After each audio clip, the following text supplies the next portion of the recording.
За цам бол очир төлөвний шашин дэлгэрсэн буюу тарины ёсны шашин дэлгэрсэн Төв Азийн улсууд болох Монгол, Төвөд, Бутан, Балбын энэ шашин дотор үзэгддэг нэг том шашны зан үйл. За цам бол тухайлах юм бол одоо цамын гадаад хөдлөл, үйл хөдлөл нь урлаг талаас нь бол бага таван ухааны дуурайн бүжиглэлийн ухаанд бол багтдаг.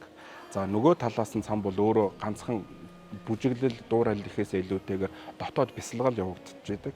Тэгээд дотоод бясалгалын талаасаа бол тарины ёсны дөрвөн их үйл гэж байдаг. Тэр дөрвөн их үүлийнхэн хатуу үүлийнхэн савдлууд багтдаг. Монголын богдуудын энэ бүхний шашны үйлсд оруулсан хувь нэмэр асар өндөр байдаг. Тэгэхээр Монголын энэ хүрээ цам бол тэр онд одоо цамуудаас юугаар онцлогддог юм бэ гэхээр нэгдүгürt хэм бол энэ цамыг Монгол хүн дэглэсэн.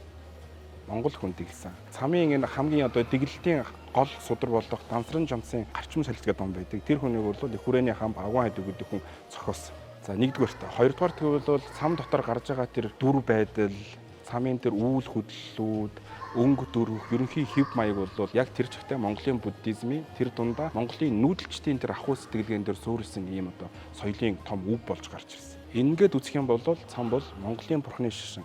Тэр дундаа монголчуудын сүүлийн 300-аас 500 жилийн хугацаанд бий болгож гарч ирсэн соёлын асар том ай сав аймагт багтах соёлын бит болон бит бус үгийг хадгалагдж байгаа юм монголчуудын үнэт өв юм аа. Хүн болгон бол зайлшгүй мэдэх ёстой тийм зүйл юм аа. Тийм учраас та бүхнийг 2023 оны 8 дугаар сарын 5-6-нд болох хүрээ цамд аншиг наадам хөнгөлцөн эрхийг одоо урьж байна.